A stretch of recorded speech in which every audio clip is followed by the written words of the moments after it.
KPM. Assalamualaikum dan salam sejahtera kepada semua calon SPM 2021 yang sedang menonton di rumah sekarang. Apa khabar semuanya? Adakah anda bersemangat untuk sama-sama belajar hari ini? Di mana hari ini seperti biasa anda sedang menonton Sukses SPM 2021 Pecutan bersama saya Syamira Nazir. Di mana pada hari ini mata pelajaran yang akan sama-sama kita pelajari merupakan mata pelajaran elektif yang bakal diduduki oleh calon SPM tak lama lagi, iaitu Kesusasteraan Melayu Komunikatif atau KMK, dan hari ini kita akan fokuskan kepada kertas 1 bahagian B. Wah, siapa agaknya guru berpengalaman yang akan kongsikan dan curahkan ilmu beliau dengan kita untuk hari ini. Jadi ayo sama-sama kita saksikan Profil Guru.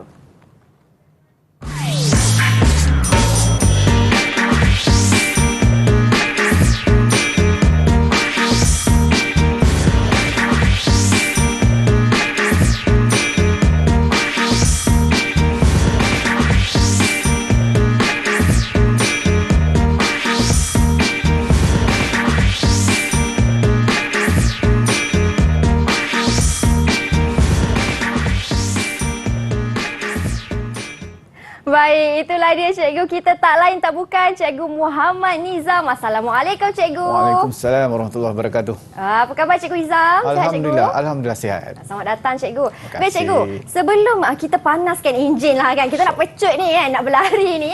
Sebelum kita panas tu, saya tanya cikgu satu soalan terlebih dahulu. Apa perbezaan KMK ni dengan kertas bahasa Melayu cikgu? Okey, kertas bahasa Melayu ni adalah kertas mata pelajaran wajib ditawarkan untuk semua pelajar. Tapi untuk KMK ni pelajar yang terpilih sahaja.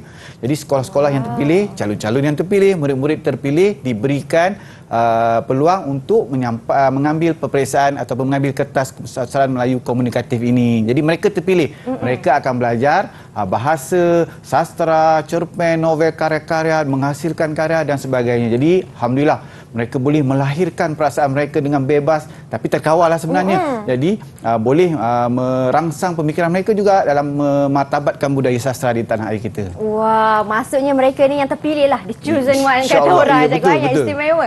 Baik cikgu, pastinya cikgu pun nak tunjukkan ataupun terangkan kepada mereka cara sebenar bagi menjawab format kertas peperiksaan ini. Betul cikgu ya? Jadi cikgu pun dah bersedia, silakan cikgu. Ya, bismillah. Bismillahirrahmanirrahim. Kepada semua calon-calon dan guru-guru KMK tahun SPM 2021, alhamdulillah bertemu sekali lagi kita. Jadi hari ini kita akan fokus kepada kertas 1 bahagian B. Apa yang dimasukkan dengan kertas 1 bahagian B? Jadi calon-calon SPM akan atau murid KMK akan mengambil kertas SPM kertas 1, ada 2 bahagian, bahagian 1 dan bahagian A dan bahagian B. Jadi bahagian B ialah kita lihat kepada soalan-soalan yang melibatkan respon terbuka dan ada juga respon terhad sebenarnya. Respon terbuka ni adalah bagaimana calon-calon perlu menyampaikan jawapan mereka berdasarkan pemahaman mereka, tapi soalan tu soalan-soalan yang dikemukakan memerlukan mereka mengingati kembali apa yang telah mereka pelajari dalam kelas, apa yang telah mereka baca dan apa yang telah mereka kaji dalam kelas mereka bersama guru-guru, bersama rakan-rakan dan sebagainya. Okey. Jadi kertas dia adalah 22161 kertas 1 bahagian B. Hari ini kita akan lihat. Baiklah. Jadi semoga sebelum tu juga semoga semua calon-calon dapat menggapai keputusan yang sangat cemerlang dalam peperiksaan nanti. Insya-Allah. Cikgu doakan insya-Allah. Okey, baiklah. Jadi bahagian B ni ada 6 item respon terbuka, ada 6 soalan. Jadi murid-murid calon-calon kita sabar, tenang, relax. Ada 6 soalan. Jadi perubahan yang berlaku ni nanti 6 soalan ni perlu pilih 3 sahaja daripada 6. 3 sahaja. Jadi soalan nombor 11, 12, 13, 14, 15, 16 dan pilih 3. Jadi bebas ni. Jadi mereka mempunyai pilihan yang terbaik. Jadi pilih yang paling baik dalam kalangan yang terbaik. Bukan pilih ikut suka. Jadi pilih yang terbaik. Soalan-soalan. Jadi pilih minat mereka. Jadi soalan 11 ini nanti ada soalan genre-genre yang telah ditetapkan. Jadi murid-murid telah mempelajari genre-genre tersebut. Jadi pastikan dapat menjawab soalan-soalan yang telah disediakan dalam kertas soalan nanti. Tarikhnya bila? Saya tak mau sebut. Mungkin calon-calon sendiri dah tahu kan berapa hari bulan kita akan mengambil peperiksaan ini nanti. Pilih 3 Jadi pilih 3 soalan, jawab sebaik mungkin dan setiap soalan tu nanti dia ada pecahan soalan kecil A, B dan C. Pastikan setiap pecahan tu juga dapat dijawab dengan baik. Baiklah. Jadi, apakah genre-genre yang telah dipelajari daripada tingkatan 4? Jadi, ada 5 genre yang telah dipelajari. Ada puisi tradisional dan puisi moden. Di mana dalam puisi tradisional kita belajar syair, seloka, pantun dan gurindam. Jadi dah faham kan pantun macam mana, apa itu syair, boleh lagukan syair, diminta melagukan syair dalam kertas kerja sebenarnya, kertas 2 dan kertas 3 kerja khusus. Ramai calon-calon ataupun murid menghasilkan syair yang sangat indah dan sangat sedap iramanya dan menarik. Jadi kita lihat, begitu juga dengan puisi moden. Bagaimana kita mengkaji sajak-sajak yang terdapat dalam teks. Begitu juga kita melihat tentang cerpen-cerpen yang terdapat dalam teks. Jadi murid-murid sekalian, dimaklumkan bahawa kita walaupun ada kekangan dari segi pandemik ini, tapi murid-murid faham bahawa kita ada 10 cerpen. Boleh tak kita habiskan? Boleh. Kita baca, kita kaji, kita analisis, kita dapatkan apa yang ada dalam cerpen tersebut. Begitu juga dengan karya-karya lain seperti drama. Kita ada 2 drama.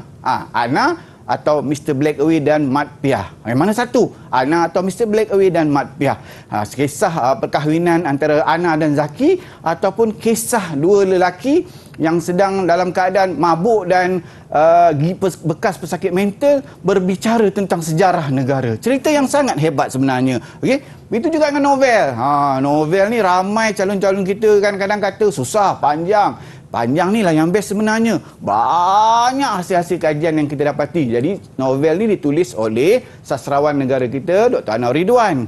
Jadi naratif Ogo Shonto ni kisah sebuah negara Ogo Shonto. Jadi murid-murid sekalian, fahamilah genre-genre tersebut. Bagaimana kita nak mengeluarkan jawapan-jawapan ni, semuanya bergantung kepada pemahaman kita terhadap teks tersebut. Jadi berdasarkan pemahaman kita tu nanti, kita pindah ke atas kertas peperiksaan, kita akan dapat markah yang cemerlang. Dan jangan lupa genre yang terakhir iaitu prosa tradisional. Kita ada 3 cerita prosa tradisional, cerita-cerita lama. Okay? Kita ada Hikayat Hang Tuah, kita ada Raden Puspa Kencana dan kita ada Hikayat Budak Miskin. Dapatkan bagaimana cerita-cerita lama dahulu berlaku. Ada unsur-unsur pengembaraan, ada unsur-unsur epik, hikayat, bagaimana mereka dapat menjadi seorang pahlawan yang legenda, yang hebat. Kita kenal Hang Tuah dan kadang-kadang filem-filem Hang Tuah daripada terbitan pengarah seperti P. Ramlee sebenarnya. Kita boleh gunakan jawapan itu sebab ceritanya cerita yang sama. Begitu juga dengan satu cerita lagi kita tengok. Okey, bagaimana Ken Tambuhan dan Raden Menteri, kisah cinta mereka yang akhirnya Ken Tambuhan dibunuh oleh ibu mertuanya sendiri. Jadi kisah-kisah ini merangsang dan boleh membantu kita mendapatkan markah yang terbaik dalam peperiksaan. Ya, itu dia cukup jelas format yang cikgu telah kongsikan dan bagaimana cara untuk anda peroleh markah yang maksimum. Selepas ini cikgu akan kongsikan lebih banyak lagi tekniknya bagaimana, tapi kita berhenti berehat seketika. Jangan ke mana-mana, hanya di Sukses SPM 2021 Pecutan. Didik TV KPM. Didik TV KPM. Kembali kita dalam Sukses SPM 2021 Pecutan, di mana hari ini kita akan fokuskan kepada kesusastraan Melayu Komunikatif Kertas 1 bahagian B. Masih lagi bersama dengan kita hari ini Cikgu Hizam. Tadi cikgu dah terangkan sedikit tentang format dan kali ini cikgu nak masuk pula tentang elemen-elemen sastra cikgu. Yes. Silakan Cikgu Hizam. Ya, terusnya kita akan mulakan dengan genre yang pertama iaitu puisi Melayu tradisional. Jadi murid-murid sekalian, apa yang kita cikgu cuba bincangkan pada hari ini ialah memahami konteks dan juga cuba melihat teknik-teknik yang murid-murid boleh gunakan dalam dewan peperiksaan yang bakal dikunjungi nanti, insya-Allah. Okey. So, puisi tradisional pada hari ini kalau kita lihat, kita ada beberapa puisi seperti yang telah cikgu sebutkan tadi iaitu seloka, pantun, gurindam dan syair. Jadi pada hari ini cikgu pilih seloka tak berikhtiar sendiri.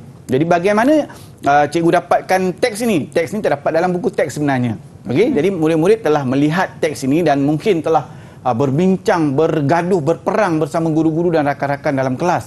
Jadi dalam teks ataupun dalam seloka tak berikhtiar sendiri ini ada perkara-perkara yang ingin disampaikan sendiri. Jadi peranan puisi dalam masyarakat dia menyampaikan beberapa perkara yang sangat penting. Oleh yang demikian, perkara yang penting itulah nanti yang mungkin ataupun bakal ditanya dalam peperiksaan, iaitu apakah isi-isi yang terdapat dalam seloka tersebut. Jadi ada 3 pecahan iaitu elemen sastra, pembangunan insan, dan yang ketiga ialah pengkaryaan. Jadi murid-murid kena mengalami, melalui proses pembelajaran dalam kelas tentang 3 perkara ini. Jadi kalau kita lihat kepada bagaimanakah antara soalan-soalan peperiksaan ataupun bagaimanakah kita cuba nak melihat apakah bagaimana kita nak mendapatkan markah yang terbaik, teknik menjawab yang terbaik dalam peperiksaan. Okey, kita lihat kepada contoh soalan. Katakanlah pada hari ini suka nak ingatkan juga, ini bukan soalan SPM sebenar. Jadi calon murid-murid kita janganlah kata nanti kita pakai yang soalan ni keluar. Tidak, ini cadangan soalan yang mungkin ataupun kita selalu boleh jadikan sebagai latihan yang kita buat dalam kelas sebenarnya. Okey, soalan yang pertama, kalau dia kata huraikan tema yang terdapat dalam sloka tersebut. Soalan B, jelaskan 4 bentuk sloka di atas. Dan soalan C, cipta 2 rangkap sloka bertemakan kerajinan menuntut ilmu. Jadi murid-murid sekalian, dalam konteks ini ada 2 soalan respon terbuka dan 1 soalan pengkaryaan, 2 soalan elemen. Okey, walaupun dalam soalan sebenar nanti mungkin kita tidak tahu apa yang akan keluar dalam soalan tu. Jadi ada 3 pecahan soalan. Jadi teknik yang perlu murid-murid kuasai adalah yang pertama ialah melihat bagaimana murid boleh menjawab soalan tu dengan mendapat markah yang terbaik. Jadi ada 3 soalan. Bukan 1 soalan, jadi 3. Jadi ada murid kadang-kadang, calon-calon ataupun murid-murid sekolah, dia dapat menjawab soalan A. Tapi soalan B dia kurang sikit. Dan soalan C ni sebenarnya adalah soalan yang special atau soalan yang istimewa, di mana murid-murid atau pelajar-pelajar KMK kita suka untuk menjawab dan mereka rasa seronok untuk mencipta dan menghasilkan karya sebenarnya. Jadi boleh dapat markah yang lebih di sini. Jadi mungkin ada kelemahan di sedikit beberapa tempat. Jadi kita kena bijak merancang dan juga untuk mencari dekat mana kekuatan kita. Jadi antara cadangan yang kita boleh lihat ialah bagaimana kita nak jawab respon terbuka.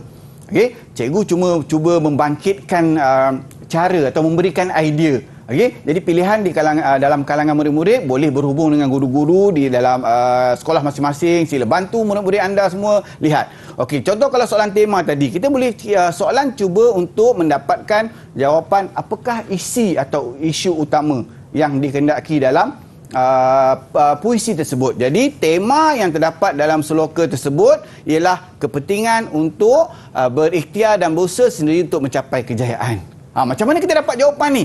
Jawapan ni kita dapat berdasarkan teks yang kita baca. Itu sahaja tugasan penting. Ingat, dapatkan jawapan daripada teks yang kita baca. Dia tak ada dekat kanan, dia tak ada dekat kiri, dia tak ada dekat bawah, dia tak ada dekat atas. Dalam soalan, dalam petikan. Jadi dapatkan. Okey? Jadi bila dah dapatkan teks tu, kita perlu satu bukti yang jelas kenapa kita kata dia ialah sebagai tema. Jadi yang ni kita panggil contoh. Jadi bila kita ada fakta, kita ada contoh, jawapan kita dah lengkap membuktikan tema puisi tradisional tadi ialah tentang kepentingan untuk berikhtiar dan berusaha sendiri. Ingat, huraikan ataupun dapatkan isi dalam teks. InsyaAllah kita takkan jauh tersasar daripada kecemerlangan dalam kertas kita nanti. Okey, soalan yang seterusnya. Sama juga soalan dia. Soalan elemen ni sama je. Berdasarkan atau jelaskan 4 bentuk sloka di atas. Sloka tadi, bukan sloka tempat lain. Sloka dalam soalan yang kita kaji. Kita kaji soalan tu. Jadi kita lihat. Jadi murid-murid saya ataupun murid-murid KMK di Malaysia dari Perlis sampai Sabah dah jelas dan faham bahawa dalam bentuk kita ada 6 perkara penting yang kita kena lihat. Jadi mereka dah tahu. Jadi apa yang perlu mereka tahu ialah mereka kena fahami beberapa perkara yang cikgu gariskan di sini. Okey, jadi perkara-perkara ini sangat penting tentang bagaimana kita nak menilai bentuk dalam sesebuah puisi yang kita panggil sebagai rangkap, bilangan baris, jumlah perkataan, suku kata, rima akhir, dan akhirnya kita buat satu kesimpulan. Inilah 6 perkara yang membentuk sebagai bentuk puisi. Murid-murid, so kalau ada yang masih belum jelas, boleh berhubung dengan guru anda. Okey? Jadi kalau kita nak cerita dekat sini panjang nanti, Mira. Jadi pastikan mereka dapat. Dan kemudian apabila mereka dah tahu, saya bagi analogi yang mudah. Macam mana kita katakan bola sepak itu bola sepak? Sebab bentuknya. Ya. Itu yang menyebabkan tadi kenapa kita kata sloka ini sebuah sloka. Dia tak jadi pantun, dia tak jadi syair. kerana bentuknya sendiri istimewanya. Jadi mereka ni sebenarnya pelajar-pelajar yang istimewa tadi mengkaji secara dalam bentuk puisi tersebut. Okey, akhirnya lahirlah satu jawapan yang menjelaskan tentang puisi tersebut. Okey, insya-Allah pelajar-pelajar ataupun murid-murid KMK ni boleh buat dengan terbaik dalam peperiksaan nanti. Okey, soalan yang ketiga pula, soalan yang menarik, iaitu bagaimana mereka diminta untuk menghasilkan satu karya. Yang ini kita panggil pengkaryaan, iaitu mencipta dua rangkap seloka bertemakan kerajinan. Okey, murid-murid sekalian, cikgu suka nak ingatkan murid-murid sekalian bahawa bagaimana mencari tema. Jadi dalam peperiksaan ataupun dalam ujian ataupun dalam menghasilkan karya, kita kan ada satu cerita yang kita perlu fikirkan untuk kita sampaikan.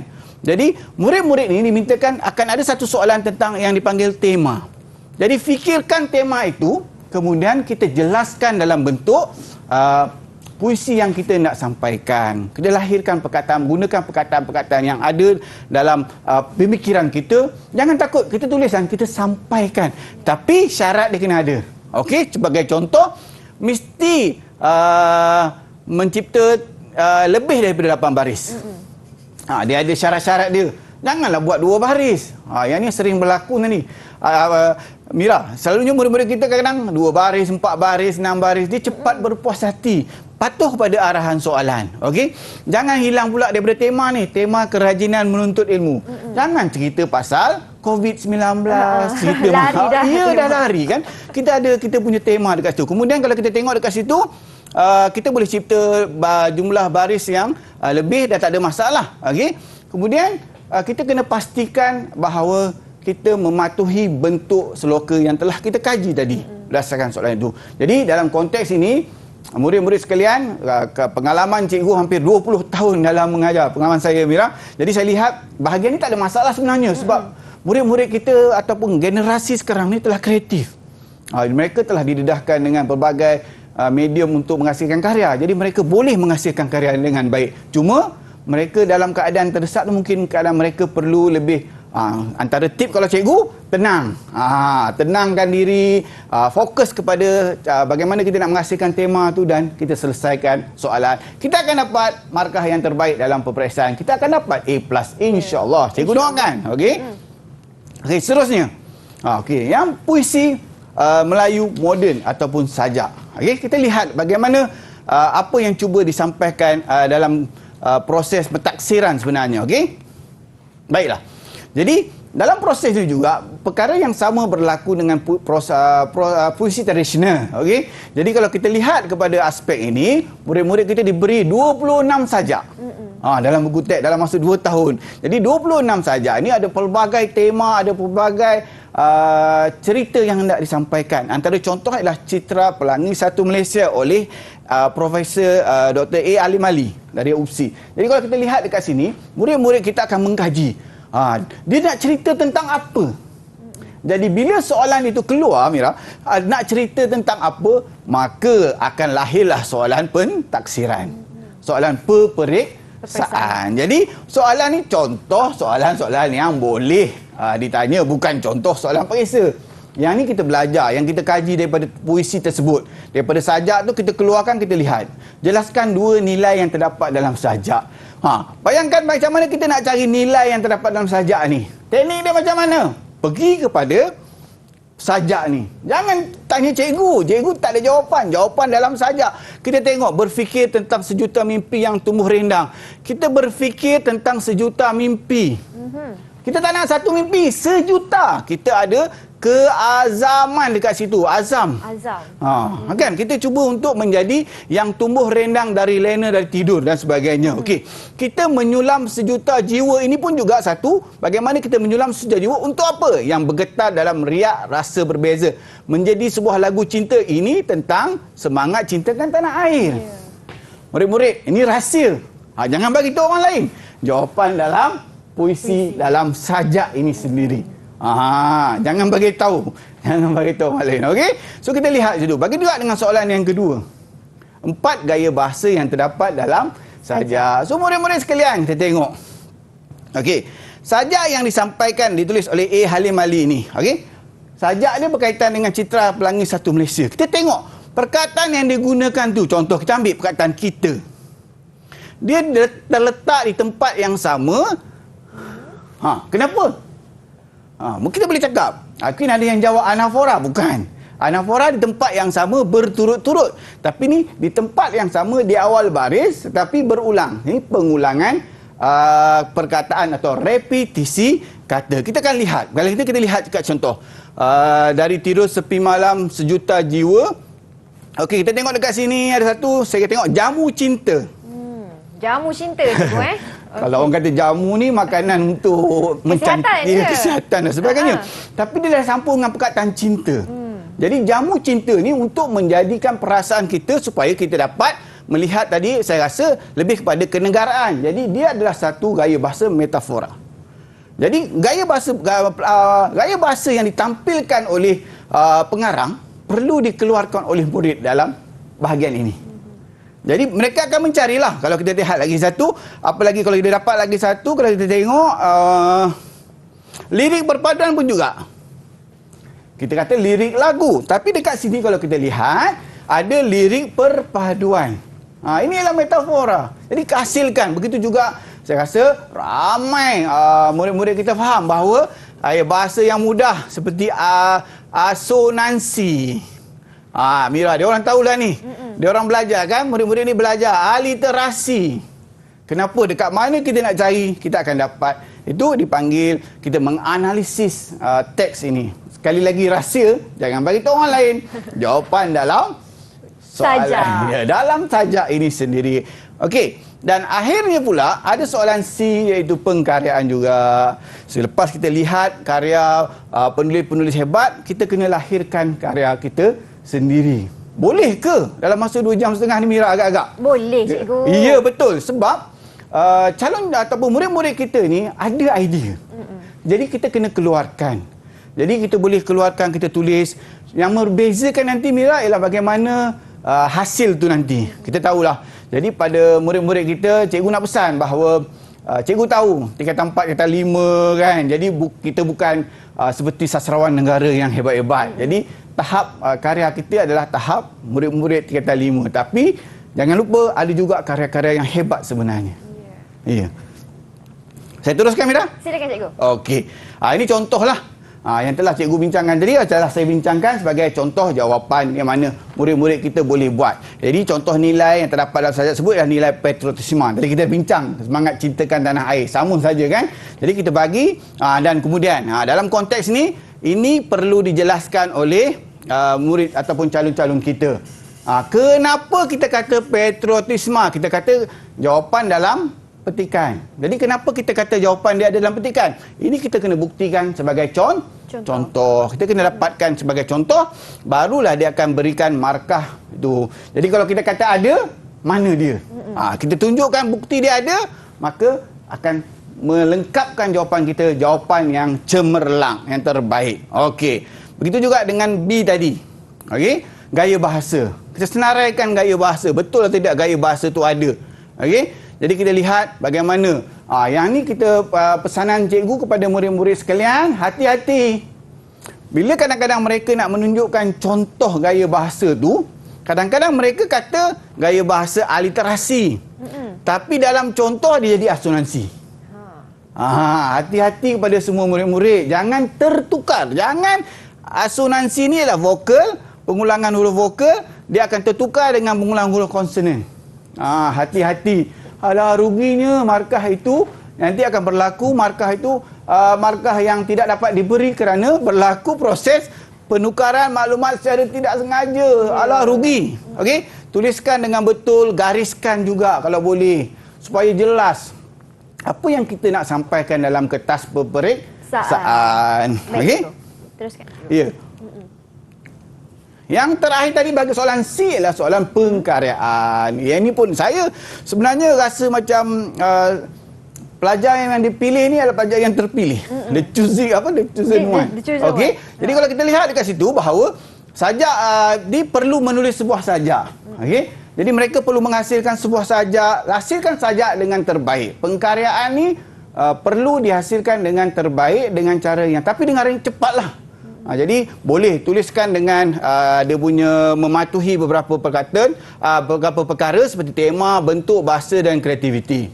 Jadi saya rasa murid-murid kita tak ada masalah dari bahagian tu. Hasilkan karya yang baik dan boleh mendapatkan markah. Patuhi syarat-syarat yang telah ditetapkan. Ada tajuk, ada tema dia, kemudian jangan buat perkara-perkara yang tak baik dan sebagainya. Gaya bahasa, jangan merujuk sensitivity suatu perkara. Jangan sentuh pasal orang, jangan sentuh pasal agama lain, jangan sentuh satu perkara-perkara yang tidak baik dalam kehidupan kita. Kita buat yang positif saja, okey? Ya, betul tu. Baik cikgu. Jelas cikgu punya penerangan tu kan tentang apa orang kata elemen-elemen sastra yang sepatutnya ada dan juga murid fahami. Baik cikgu, kita berhenti berehat seketika tapi saya nak bagi satu pantun ringkas kepada mereka. Berehat sebentar, calon SPM jangan ke mana-mana. Kita kembali semula selepas ini hanya di Didik TV KPM. Didik TV KPM. Didik TV KPM.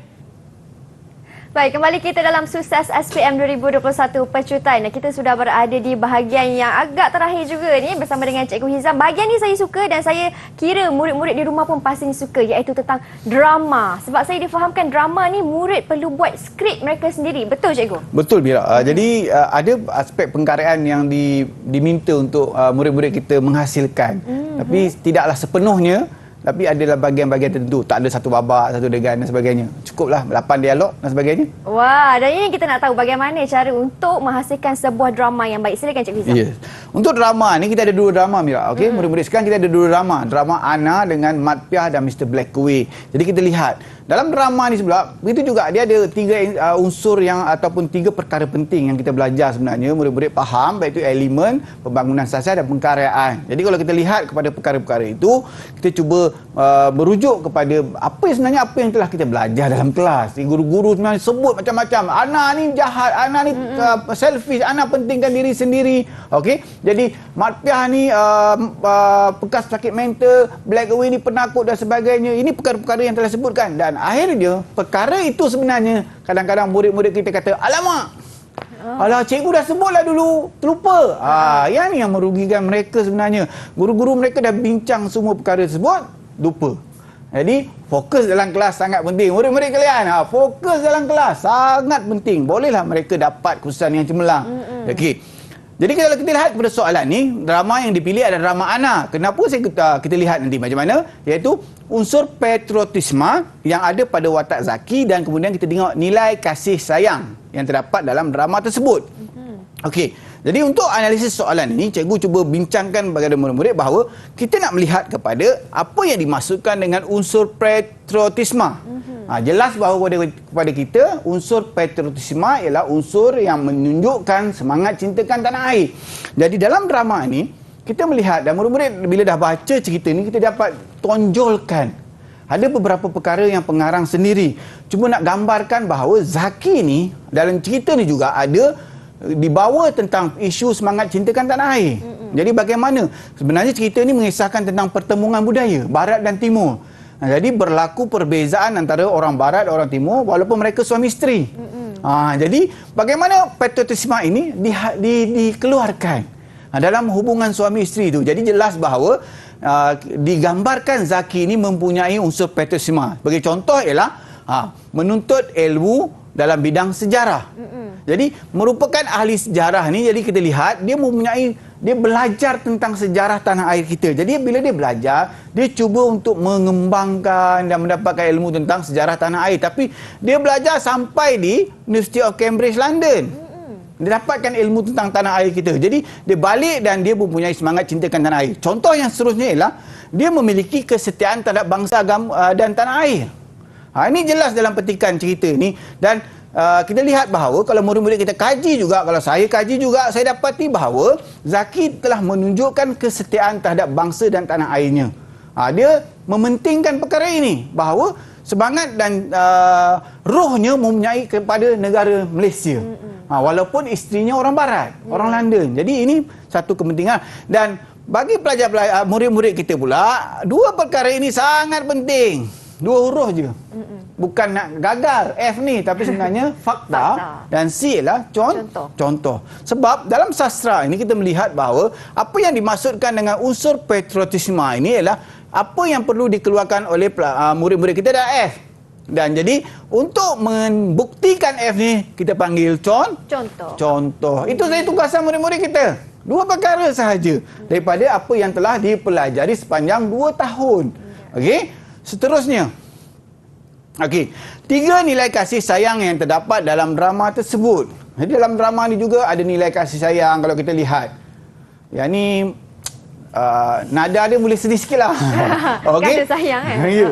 Dalam kasih sayang ni, apabila digambarkan tentang perkahwinan lelaki dan wanita ni juga, kadang-kadang kita akan diuji. Dalam cerita ni, Zaki dan Ana tu sendiri diuji. Okey, bahawa bagaimana Ana tu mendapat ibu mertua atau ibu Zaki ni sakit. Jadi Zaki ni lebih terpaksa menjaga ibu dia. Jadi dalam negara barat, dia tak nak. Your mother is your mother lah. It's not my mother. Dia kata. Minta maaf, cikgu cakap bahasa Inggeris sikit. Lebih kurang macam tu. Tapi budaya Melayu perlu ada nilai kasih sayang kepada ibu bapa. Tanggungjawab dia. Itu yang dipupuk dalam masyarakat kita. Kita kena hormat agama kita juga macam tu.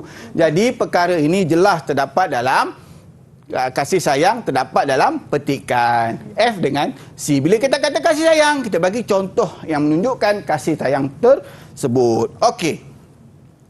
Soalan yang terakhir ataupun genre yang terakhir ialah novel. Jadi ada 6 soalan, pilih yang terbaik. Soalan yang terpilih pada hari ini ialah yang pertama ialah nyatakan 2 teknik plot dan yang kedua ialah jelaskan isu masyarakat yang terdapat dalam petikan. Okey. Teknik plot ialah kalau kita bincang teknik plot ni panjang ni sebenarnya. Bagaimana pengarang menceritakan, menulis karya tersebut. Jadi pengarang menggunakan. Jadi murid-murid kita belajar 6-7 teknik plot yang yang telah disampaikan oleh pengarang seperti pemerian, dialog, monolog, suspend, imbas kembali. Mereka cuba cari dalam novel yang panjang tu cari ada tak suspend, ada tak imbas kembali, dan memang ada. Jadi apa yang perlu mereka buat ialah mereka bagi daripada 2 teknik plot tu. Contoh dekat sini adalah dialog. Perbualan. Ada tak perbualan? Ada tak perbualan? Ada. Okey, teknik plot. Ni betul lah ni. Kita right jawapan ni. Kemudian pemerian. Pengarang bercerita secara langsung. Ada. Okey, ada. Kemudian imbas kembali. Jadi mana kata karya-karya yang hebat ni dia akan memaparkan teknik plot yang banyak. Jadi teknik plot yang banyak ni akan melahirkan pembaca yang boleh meneruskan pembacaan hingga ke akhir. Jadi pembaca pun seronok lah untuk berimajinasi. Betul, Mira. Jadi murid-murid yang kita baca pun rasa seronok. Ada satu peristiwa dalam ni, suspend. Bagaimana dikeluarkan sebuah pistol dan untuk sengaja dikeluarkan oleh seorang jeneral dan dirampas pistol itu oleh satu watak lain. Tapi watak itu telah cuba menembak jeneral itu dan pistol itu tidak ada peluru. Jadi sebenarnya jeneral telah tahu bahawa dia mungkin dibunuh. Peluru ada pada jeneral dan jeneral rampas balik pistol tu, dia tembak balik. Menarik dalam cerita tu. Okey. Jadi seterusnya yang terakhir ialah tentang isu masyarakat. Jadi begitu juga kita lihat dalam cerpen, dalam novel, dalam beberapa perkara. Okey. Isu masyarakat ni penting dan cuba ditimbulkan kerana sastra ini sendiri dekat dengan masyarakat. Seni sastra itu seni untuk masyarakat. Okey. Jadi kita lihat situ, murid-murid kena faham bahawa antara isu masyarakat yang telah disampaikan ini ialah contoh masyarakat percaya kepada spiritual. Okey. Masyarakat yang suka membuat andaian dan tafsiran. Ini masyarakat kita lah ni. Cikgu tak nak komen panjang-panjang. Okey. Tapi yang terbaik adalah masyarakat yang prihatin. Okey, jelas bahawa F dengan C juga berlaku di sini. Untuk mendapatkan markah yang baik, dapatkan keputusan yang baik, hasilkan jawapan yang melengkapi 2 perkara ini, fakta dan contoh. Fakta tu kita gambarkan apa yang kita belajar, contoh daripada petikan yang kita belajar. Semuanya sebenarnya dah ada dalam petikan tu kan cikgu. Tak perlu susah-susah untuk kita karang sendiri, fikir, tak perlu. Semua dah ada dah lengkap semua. Baik. Dan tadi pun cikgu dah sentuh juga cara menjawabnya daripada 6 soalan pilih 3 sahaja. Andai katalah cikgu, andai kata saya ni macam yakin tak yakin je dengan soalan ni. Saya nak buat 4 lah, extra 1. In case lah kalau terlebih markah, kok cikgu pilih yang ni, boleh ke cikgu? Boleh, Mira. Sebab ini yang berlaku dalam mata pelajaran KMK ni. Kebebasan diberi dan ada yang jawab 6 pun ada. Tapi murid-murid sekalian, jangan sebab kita buang masa. Betul. Okay, masa itu emas dan masa itu sangat penting, boleh jawab dengan sebaik mungkin. Kita cuba habiskan kita punya jawapan tu dalam konteks yang betul-betul tepat dan betul, dan kita boleh dapatkan markah yang baik. Selain daripada itu, pilihan soalan tadi penting. Cikgu dah maklumkan di awal, pilihan soalan daripada nombor 11 sampai nombor 16 sangat penting. Bukan kita jawab apa yang kita tahu, jawab berdasarkan apa yang kita boleh dapatkan markah. Macam Mira kata, kita nak kaut markah banyak-banyak dalam peperiksaan nanti, insya-Allah. Baik. Dan baik, cikgu, dan macam cikgu pesan tadi, ingat FC. Bukan F untuk gagal, tapi F untuk fakta dan juga C untuk contoh. Baik, terima kasih banyak-banyak Cikgu Hizam atas perkongsian ilmu pada hari ini. Diharapkan dapat memberi manfaat yang sangat besar, terutama sekali kepada semua calon SPM yang sedang menonton dan yang bakal menduduki kertas peperiksaan ini. Kita jumpa lagi di episod akan datang hanya di Sukses SPM 2021 Pecutan. Assalamualaikum dan salam sejahtera.